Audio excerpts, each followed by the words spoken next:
ಶ್ರೀ ಗಣಪತಿ ಶಾರದಾ ಗುರುಭ್ಯೋ ನಮಃ.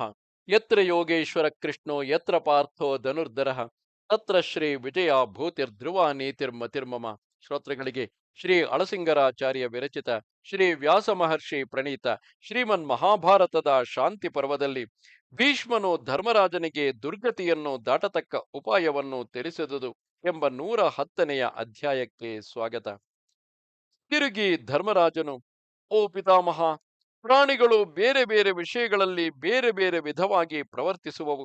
ಅದರಿಂದ ತಮಗುಂಟಾಗುವ ದುರ್ಗತಿಗಳನ್ನು ದುಃಖಗಳನ್ನು ದಾಟತಕ್ಕ ಉಪಾಯವೇನು ಎನ್ನಲು ಭೀಷ್ಮನು, ಕುಮಾರ, ದ್ವಿಜರಲ್ಲಿ ಯಾರು ತಮ್ಮ ಆತ್ಮವನ್ನು ನಿಗ್ರಹಿಸಿ ಶಾಸ್ತ್ರೋಕ್ತ ರೀತಿಯಿಂದ ತಮ್ಮ ಆಶ್ರಮಗಳಲ್ಲಿ ವರ್ತಿಸುವರೋ ಅವರು ತಮ್ಮ ಕಠಿಣ ಕಷ್ಟಗಳಿಂದ ಪಾರಾಗುವರು. ಮತ್ತು ಯಾರು ಕೇವಲ ಡಂಭಕ್ಕಾಗಿ ಧರ್ಮಗಳನ್ನು ಮಾಡದೆ ವಿದ್ಯುಕ್ತವಾದ ಕಟ್ಟುಪಾಡಿನಲ್ಲಿ ಜೀವಯಾತ್ರೆಯನ್ನು ನಡೆಸುವರೋ, ಯಾರು ಇಂದ್ರಿಯ ವಿಷಯಗಳಿಗೆ ಒಳಗಾದರೋ ಅವರು ದುಸ್ತರವಾದ ಕಷ್ಟಗಳನ್ನು ದಾಟುವರು. ಮತ್ತೊಬ್ಬರು ನಿಂದಿಸಿದರೂ ಪ್ರತಿಯನ್ನು ಆಡಬಾರದು, ಹಿಂಸಿಸಿದವರನ್ನು ಹಿಂಸಿಸಬಾರದು, ದಾನ ಮಾಡಬೇಕಲ್ಲದೆ ಯಾಚಿಸಬಾರದು. ಇಂತಹವರು ಕಷ್ಟಗಳಿಂದ ಮುಕ್ತರಾಗುವರು. ಅತಿಥಿಗಳಿಗೆ ಆಶ್ರಯವನ್ನು ಕೊಡತಕ್ಕವರು, ಅಸೂಯೆ ಇಲ್ಲದವರು, ಅಧ್ಯಯನಶೀಲರು ಕಠಿಣ ಕಷ್ಟಗಳಿಂದ ಮುಕ್ತರಾಗುವರು. ಯಾರು ಧರ್ಮಜ್ಞರಾಗಿ ತಂದೆ ತಾಯಿಗಳಲ್ಲಿ ಉಚಿತ ರೀತಿಯಿಂದ ವರ್ತಿಸುತ್ತಾ ಹಗಲಿನಲ್ಲಿ ನಿದ್ರೆ ಮಾಡದೆ ಇರುವರೋ ಅವರು ದುರ್ಗತಿಗಳಿಂದ ಪಾರಾಗುವರು. ಮನೋವಾಕ್ಕಾಯಗಳಿಂದಲೂ ಪಾಪದಲ್ಲಿ ವರ್ತಿಸದೆ ಪ್ರಾಣಿಗಳನ್ನು ದಂಡಿಸದೆ ಇರುವವರು ಕಷ್ಟದಿಂದ ಮುಕ್ತರಾಗುವರು. ಯಾವ ರಾಜರು ಧನದ ಆಶೆಯಿಂದ ಪ್ರಜೆಗಳನ್ನು ಸುಲಿಯದೆ ತಮ್ಮ ದೇಶವನ್ನು ಧರ್ಮದಿಂದ ರಕ್ಷಿಸುವರೋ ಅವರು ದುರ್ಗತಿಗೀಡಾಗರು. ನ್ಯಾಯದಿಂದ ವಿವಾಹಿತರಾದ ಸ್ವಭಾರ್ಯೆಯರಲ್ಲಿ ಋತುಕಾಲಗಳಲ್ಲಿ ಸಂಗಮಿಸುತ್ತಾ ಯಾರು ಪರಸ್ತ್ರೀಯರನ್ನು ಆಶಿಸುವುದಿಲ್ಲವೋ, ಅಗ್ನಿಹೋತ್ರದಲ್ಲಿ ಯಾರು ಆಸಕ್ತಿಯುಳ್ಳವರೋ ಅಂತಹ ಸಾಧುಗಳು ದುರ್ಗತಿಗೆ ಈಡಾಗರು. ಯುದ್ಧದಲ್ಲಿ ಮರಣ ಭಯವನ್ನು ಬಿಟ್ಟು ಧರ್ಮದಿಂದ ಜಯವನ್ನು ಕೋರುವ ಶೂರರು ದುರ್ಗತಿಗೆ ಈಡಾಗರು. ಪ್ರಾಣವೇ ಹೋಗುವ ಸಂದರ್ಭದಲ್ಲಿಯೂ ಸತ್ಯವನ್ನು ಬಿಡದೆ ಪ್ರಾಣಿಗಳ ವಿಶ್ವಾಸಕ್ಕೆ ಪಾತ್ರರಾದವರು ದುರ್ಗತಿಗಳನ್ನು ದಾಟುವರು. ಕುತ್ಸಿತ ಮಾರ್ಗಗಳಲ್ಲಿ ಪ್ರವರ್ತಿಸದೆ ಸಾಧುಗಳಿಗೆ ಪ್ರಿಯವಾದ ಮಾತನ್ನು ನುಡಿಯುವವರು ದುರ್ಗತಿಗೀಡಾಗರು. ಯಾವ ಬ್ರಾಹ್ಮಣರು ಅನಧ್ಯಯನದಲ್ಲಿ ಅಧ್ಯಯನ ಮಾಡದೆ ತಪೋನಿಷ್ಠರಾಗಿರುವರು ಅವರು ದುರ್ಗತಿಗಳಿಗೆ ಈಡಾಗರು. ಯಾರು ಕೌಮಾರ ಬ್ರಹ್ಮಚಾರಿಗಳಾಗಿ ತಪಸ್ಸನ್ನು ನಡೆಸಿ ವಿದ್ಯೆ ಮತ್ತು ವೇದಗಳನ್ನೇ ವ್ರತವಾಗಿ ಹಿಡಿದು ಸ್ನಾತಕರೆನಿಸುವರು ಅವರು ಕಠಿಣವಾದ ದುರ್ಗತಿಗಳಿಂದ ಪಾರಾಗುವರು.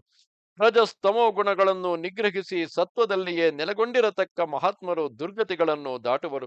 ತಾವು ಮತ್ತೊಬ್ಬರಿಗೆ ಭಯಪಡದೆ ತಮ್ಮಿಂದ ಬೇರೊಬ್ಬರಿಗೆ ಭಯವಿಲ್ಲದಂತೆ ವರ್ತಿಸುತ್ತಾ ಎಲ್ಲರನ್ನೂ ತಮ್ಮಂತೆ ನೋಡತಕ್ಕವರು ಕಷ್ಟದಿಂದ ಪಾರಾಗುವರು. ಪರರ ಸಂಪತ್ತಿಗಾಗಿ ಅಸೂಯೆ ಪಡದೆ ನೀಚವಾದ ಆಚಾರದಲ್ಲಿ ಪ್ರವರ್ತಿಸದವರು ಕಠಿಣ ಕಷ್ಟಗಳಿಂದ ಉತ್ತೀರ್ಣರಾಗುವರು. ಎಲ್ಲಾ ದೇವತೆಗಳನ್ನು ಗೌರವಿಸಿ ನಮಸ್ಕರಿಸುತ್ತಾ ಎಲ್ಲಾ ಧರ್ಮಗಳನ್ನು ಕೇಳಿ ತಿಳಿದು ಶ್ರದ್ಧೆಯಿಂದಲೂ ಶಾಂತಿಯಿಂದಲೂ ಕೂಡಿದವರು ದುರ್ಗತಿಗೆ ಇಳಿಯಲಾರರು. ತಮ್ಮ ಗೌರವವನ್ನು ಲಕ್ಷಿಸದೆ ಇತರರನ್ನು ಗೌರವಿಸುತ್ತಾ ಗೌರವಾರ್ಹರನ್ನು ಪೂಜಿಸುವವರು ಯಾರೋ ಅವರು ದುರ್ಗತಿಗಳನ್ನು ದಾಟುವರು. ಯಾರು ಗೃಹಸ್ಥ ಧರ್ಮದಲ್ಲಿದ್ದು ಪ್ರಜಾರ್ಥಿಗಳಾದಿ ಶುದ್ಧ ಮನಸ್ಸಿನಿಂದ ಒಂದೊಂದು ತಿಥಿಯಲ್ಲಿ ನಡೆಸಬೇಕಾದ ಶ್ರಾದ್ದಾದಿ ವ್ರತಗಳನ್ನು ನಡೆಸುವರೋ ಅವರು ದುರ್ಗತಿಯಿಂದ ಪಾರಾಗುವರು.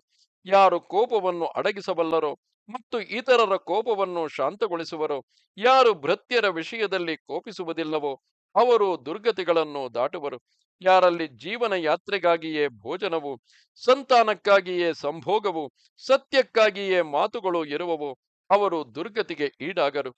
ಸರ್ವಭೂತೇಶ್ವರನು ಸೃಷ್ಟಿ ಲಯ ಕಾರಣನೂ ಆದ ನಾರಾಯಣನಲ್ಲಿ ಯಾರು ಭಕ್ತಿಯುಳ್ಳವರೋ ಅವರು ದುರ್ಗತಿಗೆ ಈಡಾಗರು.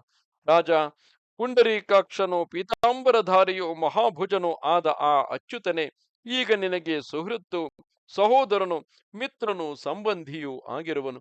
ಯಾವನು ಈ ಸಮಸ್ತ ಲೋಕಗಳನ್ನು ಮೈಮೇಲಿನ ಚರ್ಮದಂತೆ ಆವರಿಸಿಕೊಂಡಿರುವನೋ, ಅಂದರೆ ಪ್ರಪಂಚವನ್ನೆಲ್ಲ ಸ್ವೇಚ್ಛೆಯಿಂದ ಚರ್ಮದಂತೆ ಸುತ್ತಿಡಬಲ್ಲನೋ, ಯಾವನ ಆತ್ಮ ಸ್ವರೂಪವು ಅಚಿಂತ್ಯವೋ ಅಂತಹ ಈ ಪುರುಷೋತ್ತಮನು ನಿನಗೂ ಅರ್ಜುನನಿಗೂ ಪ್ರಿಯವನ್ನು ಉಂಟು ಮಾಡಲು ಬದ್ಧ ಕಂಕಣನಾಗಿರುವನು.